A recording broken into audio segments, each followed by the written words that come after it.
రాష్ట్ర ప్రభుత్వంలో కనబడతా ఉంది. అది రేపు ఒకటే రోజు పెడతారట. బీసీ బిల్లు రేపే, కాళేశ్వరం రేపే, ఇక అసెంబ్లీ వాయిదా వేసుకొని పోతారు. అంటే వరద బాధితులు ఏమన్నా కానీ రైతులు ఎరువుల కొరతతో ఇట్లనే బాధపడని, మాకు సీమ గుట్టినట్టు లేదు, మాకు సంబంధం లేదన్న ధోరణిలో ఇవాళ రాష్ట్ర ప్రభుత్వం ఉన్నది. సో ప్రధాన ప్రతిపక్షంగా ఈ ప్రభుత్వం యొక్క వైఖరికి నిరసనగా, మీరు ఎరువుల మీద చర్చించడానికి ముందుకు రానందుకు నిరసనగా, వరద బాధితుల్ని ఆదుకోవడం విషయంలో చర్చించడానికి ముందుకు రానందుకు నిరసనగా మేము సభ నుంచి వాకౌట్ చేశాం. సభ కనీసం 15 రోజులు జరపాలి కదా. ఏది పెడతారో కూడా చెప్తలేరు. మేము బీఎస్సీ నుంచి వాకౌట్ చేశాం. మేము అడిగాం అసలు రేపటి ఎజెండా ఏంటి అంటే, రేపటి ఇంకా చెప్పారట, రాత్రి 9కి చెప్తారట. రేపు సభలో ఏం చర్చిస్తారో ప్రజలకు చెప్పకపోతే, సభ్యులకు చెప్పకపోతే మేము ఏం ప్రిపేర్ అయ్యి రావాలి, రేపు ఏం మాట్లాడాలి?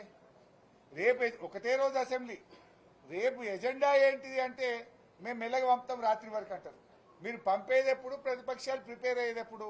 ప్రజాపాలన అంటే ఇదేనా? ప్రజాస్వామ్య పునరుద్ధరణ అంటే ఇదేనా? ప్రతిపక్షాల గొంతు నొక్కుడు, ప్రజా సమస్యలు చర్చించకపోవడం, ప్రజల గురించి పట్టింపు లేకపోవడం, ఎజెండా నిర్ణయించకపోవడం అంటే ఇదంతా కూడా ఇవాళ ప్రజాస్వామ్యాన్ని ఖూనీ చేస్తున్నారు. మాట్లాడితే రాహుల్ గాంధీ గారు రాజ్యాంగాన్ని చేతిలో పట్టుకొని తిరుగుతాడు. ఇదేం రాజ్యాంగం? అసలు ఇదేనా ప్రజాపాలన? ఇది ప్రజాస్వామ్య పద్ధతులా? నేను అడుగుతా ఉన్నా.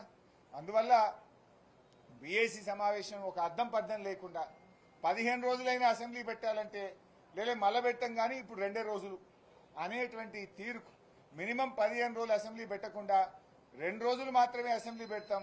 ఆ 2 రోజులు కూడా ప్రజా సమస్యలు చర్చించాం. కేవలం బురద రాజకీయాలే మాకు ప్రాధాన్యత. ప్రతిపక్షాల మీద బురద జల్లడం, స్థానిక సంస్థల ఎన్నికల్లో ఏదైనా రాజకీయంగా లబ్ధి పొందడమే మా యొక్క ప్రాధాన్యత అనే ధోరణిలో ప్రభుత్వం ఉంది కనుక దానికి నిరసనగా మేము వాకౌట్ చేస్తాం.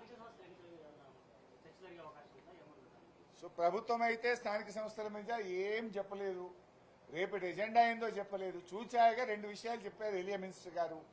ఒకటి, కమిషన్ రిపోర్ట్ అసెంబ్లీలో పెడతాం, బీసీ బిల్లు పై అసెంబ్లీలో పెడతామని చెప్పారు. మరి ఎన్ని రోజులు సభ జరుపుతారంటే 2 రోజులు అన్నాడు. మరి ఇలా అయిపోయింది, రేపు ఒకటే రోజు.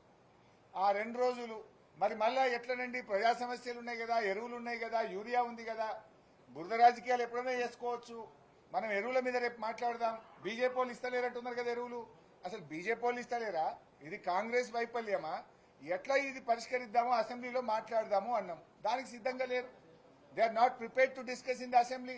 బీజేపీ వాళ్ళు కాంగ్రెస్ వాళ్ళ పేరు చెప్పి తప్పించుకుంటారు, కాంగ్రెస్ వాళ్ళు బీజేపీ వాళ్ళ పేరు తప్పించుకుంటారు. ఇద్దరు కలిసి రైతుల ఉసురు పోసుకుంటున్నారు. That's way we have boycotted from